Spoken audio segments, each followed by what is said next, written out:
Hello, and welcome to Japanese Craft Beer Reviews. Today we're going to start, I guess we can call it a tangent, a series of beers that are not craft beer, are Japanese, not craft, but from the four major companies, and also one other unusual characteristic. They are either low or non-alcoholic. And I'm going to be taking a look at all of the beers that the four Japanese majors make, and those four are Asahi, Kirin, Sapporo, and Suntory. And we'll look at all the available beers that are non-alcoholic from them, except one which hasn't quite made it to my area yet, which is a new one. Non-alcoholic beer or low alcoholic beer, of course, has a very long history. In medieval Europe, it was something that was called small beer, and it's been around in many countries for a long time. During Prohibition in the United States, beer was made under 5%, and of course, homebrew was made. So the temperance movement had an effect on the production of beer. Of course, it eliminated beer production, and people were looking for something that tasted like beer. In 1990, Anheuser-Busch produced O'Doul's, which became a big hit, and Miller had their Sharps beer as well. This kind of beer is very popular in certain countries in Europe, Germany in particular, and of course in the Middle East, where alcohol is frowned on or banned. It's non-alcohol beer is one half of all sales of beer. And we'll be looking at the characteristics of non-alcohol beer, and then in different countries which are popular brands, and then finally Japan. These beers are commonly lagers, but nowadays you'll find pale ales, IPAs, stouts, wheats, sours, all kinds. And I'll put a link to an article, a couple of articles actually, in the description section, so you can read more about this if you like. In many countries, non-alcoholic beer is by far the fastest growing sector, and that is true in Japan as well. Young Japanese are not drinking alcohol as much as their elders have, and beer sales have been declining for like 16 years in a row. And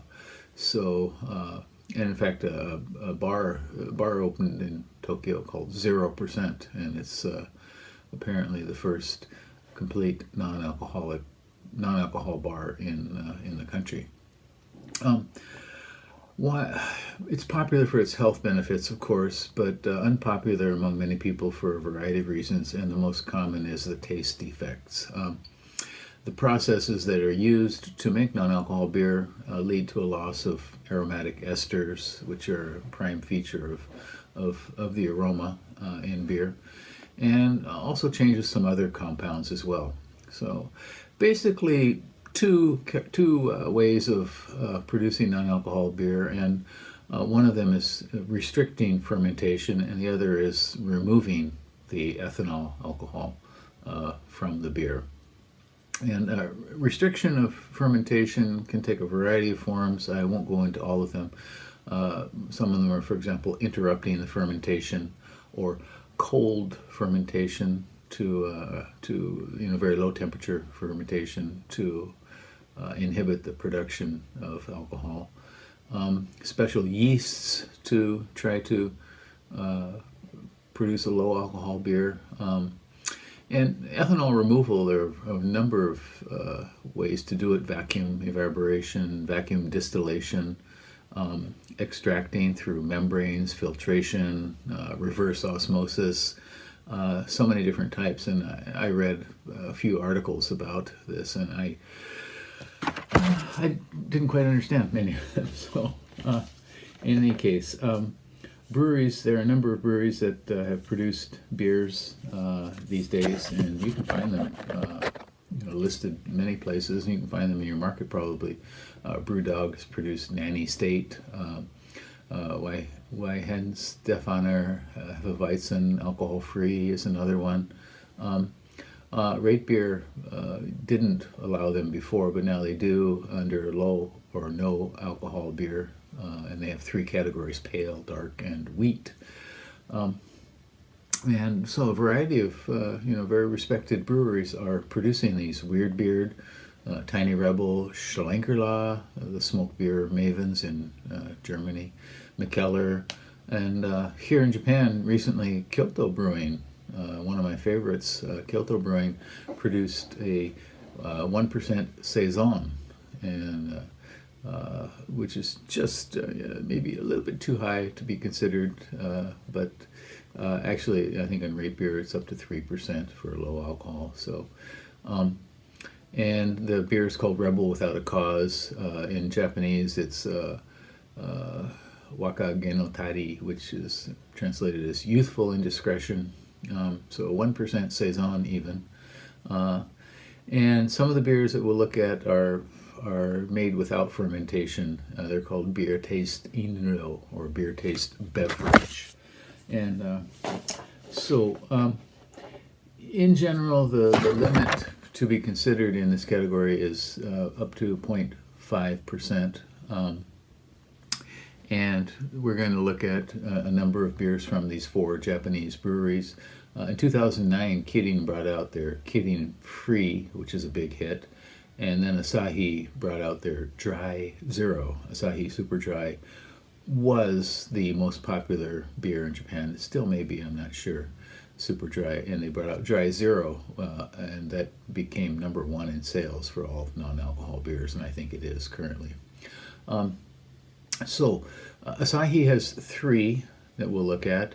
Kirin has 4, and Suntory also has 4, and Sapporo 2. And we're going to look at 4 other beers that are contracted beers for the Japanese market.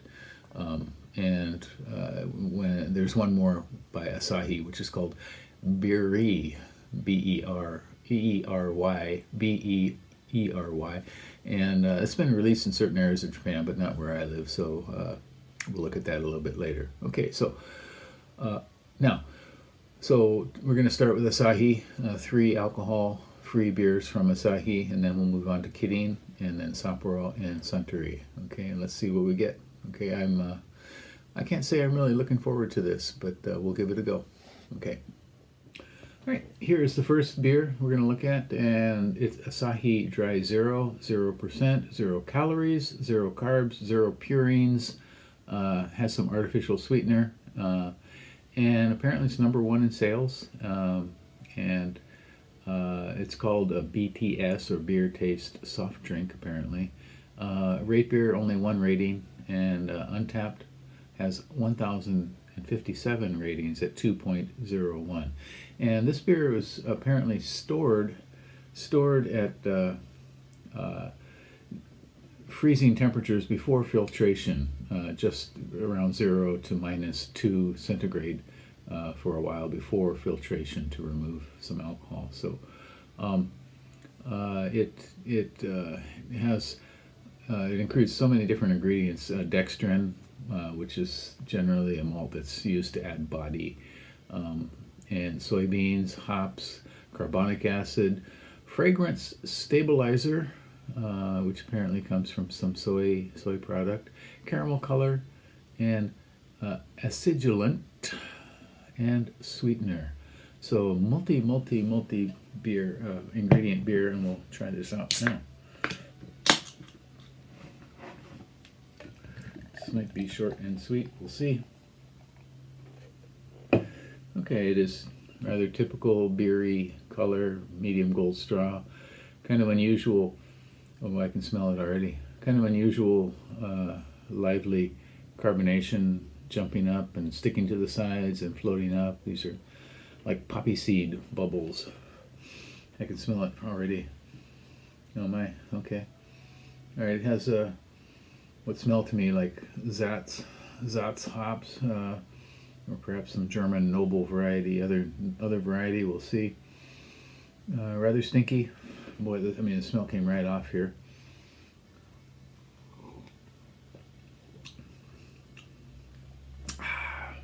Okay, so what do we get? What do we get out of this? Grain for sure. Cardboard. Kind of harsh sweetness before mid palate, and it just disappears right away. Asahi Super Dry. Super Dry is a beer that's designed to have very little aftertaste and almost bone dry. Interesting. Almost tolerable. I suppose I could drink this on a very, very hot day.